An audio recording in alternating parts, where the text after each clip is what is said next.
தேசத்தின் பாதுகாப்புக்கு முன்னுரிமை கொடுத்து வரும் பிரதமர் மோடி தலைமையிலான மத்திய அரசு கடந்த 10 ஆண்டுகளாக பாதுகாப்பு துறையில் நவீனமயமாக்கல் மற்றும் உள்நாட்டு உற்பத்தி என்ற பாதையில் வேகமாக முன்னேறி வருகிறது. 2023-24 நிதியாண்டில் நாட்டின் உள்நாட்டு பாதுகாப்பு தளவாட உற்பத்தி 1.27 லட்சம் கோடி ரூபாயை எட்டியிருக்கிறது. இது அதற்கு முந்தைய ஆண்டை விட 16.7% அதிகமாகும். மேலும் 65% ஆயுத தளவாடங்கள் உள்நாட்டிலேயே தயாரிக்கப்படுகின்றன. இது மேக் இன் இந்தியா திட்டத்தின் வெற்றியாகும். இந்தியாவின் பாதுகாப்பு ஏற்றுமதி துறை முன்னெப்போதும் இல்லாத வளர்ச்சியை அடைந்திருக்கிறது. 100க்கும் மேற்பட்ட நாடுகளுக்கு இந்தியா ராணுவ தளவாடங்களை ஏற்றுமதி செய்கிறது. 2023-24 நிதியாண்டில் இந்தியாவின் பாதுகாப்பு ஏற்றுமதி 21,083 கோடி ரூபாயாகும். இது கடந்த 10 ஆண்டுகளில் 30 மடங்கு அதிகம் என்பது குறிப்பிடத்தக்கது. இன்னும் 4 ஆண்டுகளில் பாதுகாப்பு ஏற்றுமதி 50,000 கோடி என்ற இலக்கை அடையும் என்று கூறப்படுகிறது. ஐடெக்ஸ் மற்றும் தொழில்நுட்ப மேம்பாட்டு நிதி மூலம் ராணுவத்திற்கான தொழில்நுட்ப கண்டுபிடிப்புகளில் இந்தியா தீவிர கவனம் செலுத்தி வருகிறது.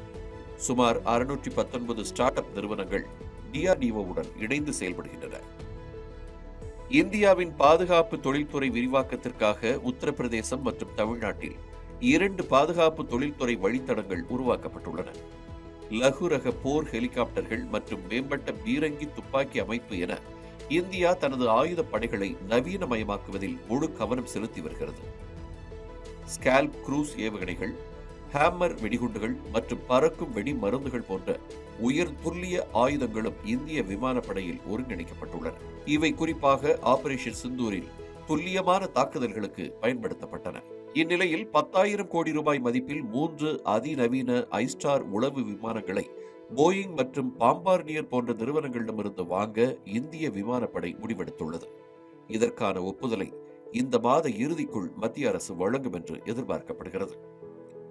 வான்வழி மற்றும் தரை வழியிலும் இந்த உளவு விமானங்கள் புலனாய்வு, கண்காணிப்பு மற்றும் இலக்குகளை கண்டறிதல் போன்ற பணிகளை துல்லியமாக செய்யும் திறன் கொண்டவை. உளவு விமானங்களை வாங்கிய பின்னர் DRDOவின் ஏர்போர்ன் சிஸ்டம்ஸ் மையத்தால் உருவாக்கப்பட்ட உள்நாட்டு சென்சார் மற்றும் மின்னணு அமைப்புகளுடன் பொருத்தப்படும். இதற்கான சோதனைகள் வெற்றிகரமாக முடிக்கப்பட்டுள்ளன. DRDO வான்வழி அமைப்புகள் கடினமான நிலப்பரப்புகளில் கூட எதிரிகளின் இலக்குகளை 24 மணி நேரமும் கண்டறிந்து கண்காணிக்க விமானத்திற்கு உதவும். இது துல்லியமான தாக்குதல்களை நடத்துவதற்கு நிகழ்நேர உயர் நம்பகத்தன்மை கொண்ட நுண்ணறிவை வழங்கும்.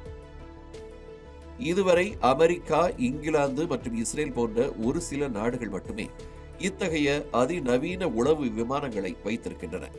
அந்த வரிசையில் இப்போது இந்தியாவும் இணைய இருக்கிறது.